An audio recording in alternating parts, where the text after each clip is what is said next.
BA तृतीय वर्ष में हिंदी भाषा इस प्रश्न पत्र के अंतर्गत मध्यकालीन हिंदी भाषा में हम भाषा का या मध्ययुगीन हिंदी भाषा का दूसरा रूप आज हमें देखना है, ब्रज भाषा। इसकी पहली कक्षा में हमने अवधी भाषा की चर्चा की थी।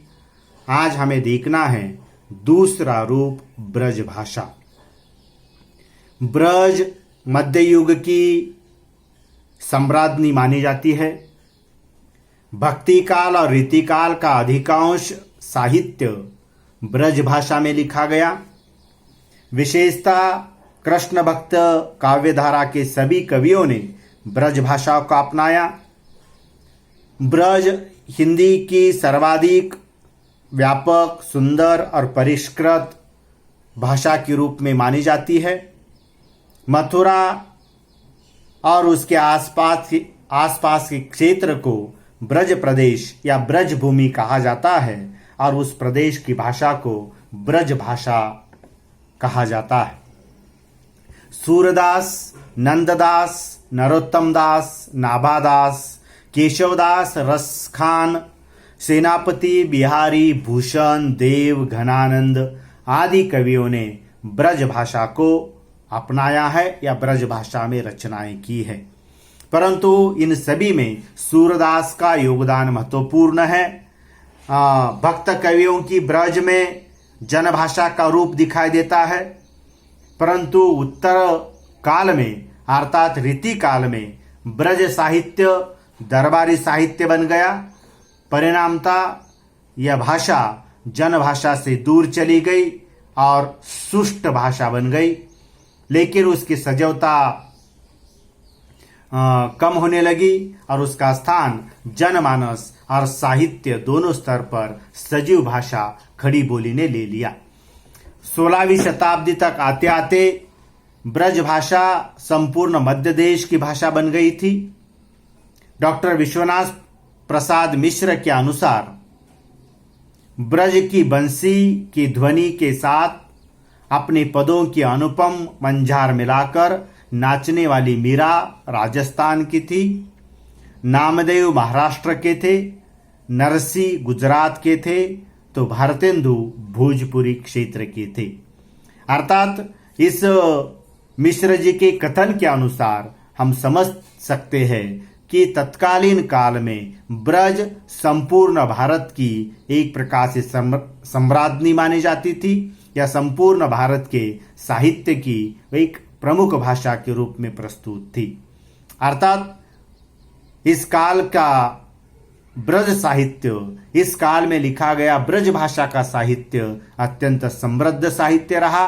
विशेषतः कृष्ण भक्त कवियों ने इसे अधिक सम्मान देने का प्रयास कर दिया। सूरदास के द्वारा लिखित सुरसागर, सुरसारावली, साहित्य लहरी आदि एक प्रमुख रचना इस भाषा में लिखे गए।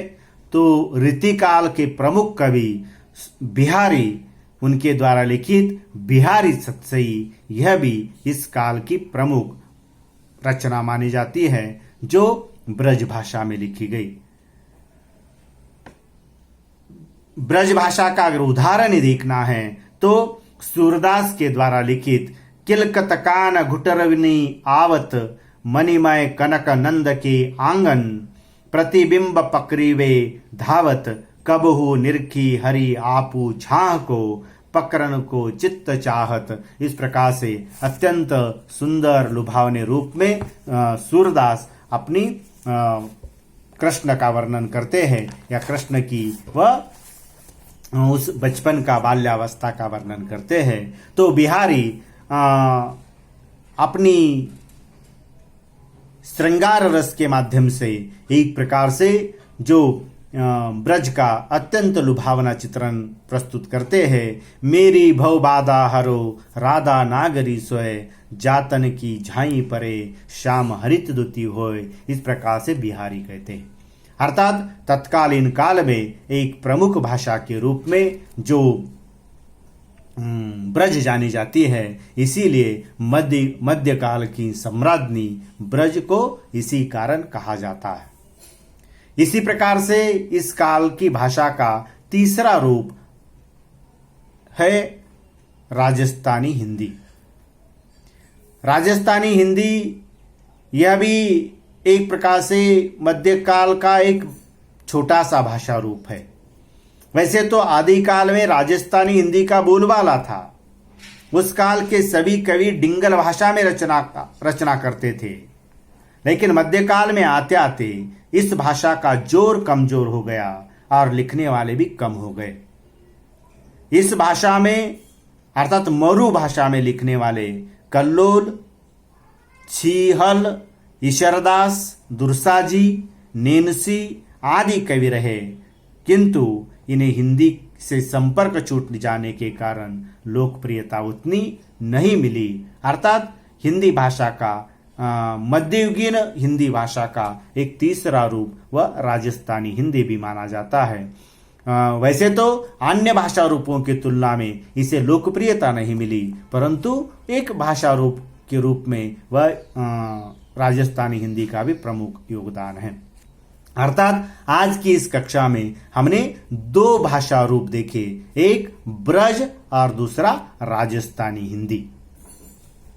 धन्यवाद।